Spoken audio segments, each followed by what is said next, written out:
Friends, जय हिंद। আমার নাম কে দাস, আমি fire and industrial safety trainer.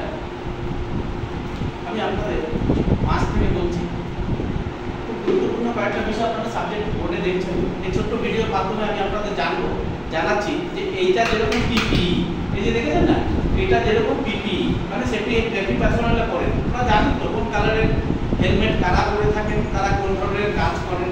তাহলে এই যে গ্রিন হেলমেট আপনাকে জানিয়ে দিই কারা করে, আপনাকে জানতে হবে এবং হেলমেট দিয়ে কি কি কাজ করা যায় এবং এর আইএস কোড কত জানবেন। এছাড়া দেখুন আমার কাছে একটা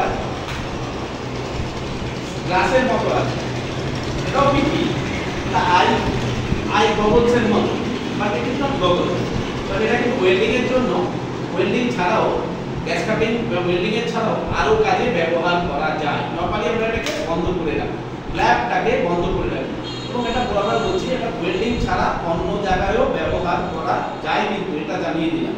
বুঝলেন, এটার মধ্যে ব্ল্যাক ফাংশন আছে, এই যে উপরের যেটা এটা ব্ল্যাক, মানে এটা কখন করব যখন গ্যাস ওয়েল্ডিং হচ্ছে বা গ্যাস কাটিং হচ্ছে তখন এই জিনিসটাকে নিচে ডাউন করব, আর যখন হয়ে যাবে তখন এটাকে বলা হয় ক্লিয়ার গগলস। এটা হচ্ছে মার্কিং করেছেন, কতটা জব কেটেছেন সেই দাগগুলো দেখার জন্য। বুঝা গেল, দুটোরই ফাংশন আছে, এটা ক্লিয়ার, এটা ব্ল্যাক। বুঝা গেল, এটাও পিপিই কিন্তু এটা কিন্তু আপনার আই ইনজুরি থেকে আপনাকে ব্যাপকভাবে বাঁচায়। প্লাস এটাও জানিয়ে দিলাম এই জিনিসটা, এটাও আবার ক্লিয়ার গগলস, এটা কেমিক্যাল স্পিলেজ বা এমন কোনো জায়গায় কোনো টক্সিক গ্যাস আছে যার দ্বারা ইনহেল করছেন প্লাস চোখেরও ক্ষতি হতে পারে। এমন কিছু গ্যাস আছে যেগুলো যার সান্নিধ্যে আসলে চোখেরও ক্ষতি হয়, সেই সমস্ত জায়গায় কেমিক্যাল স্পিলেজ বা স্প্ল্যাশ বা স্প্ল্যাশিং কোনো অবজেক্টকে আপনার চোখকে বাঁচিয়ে দেবে, এটা আমরা বলি। এটা হেলমেট পরার পরেও পরানো যেতে পারে, আপনাকে এর আইএস কোড জানতে হবে। প্লাস ফেস শিল্ডের ব্যাপারে বললাম, এটা হচ্ছে ফেস শিল্ড, এটা হেলমেট পরার পরেও ব্যবহার করা যায়, এটা কিন্তু বিভিন্ন কাজের জন্য ব্যবহার করা যায়।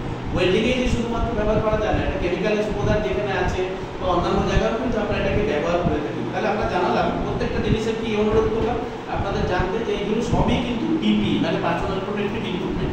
আবার বলবো এটা কিন্তু দু রকম, একটা রেসপিরেটরি আর একটা নন রেসপিরেটরি। তার বলুন তো দেখি এগুলো কোনটা, এটা রেসপিরেটরি না নন রেসপিরেটরি?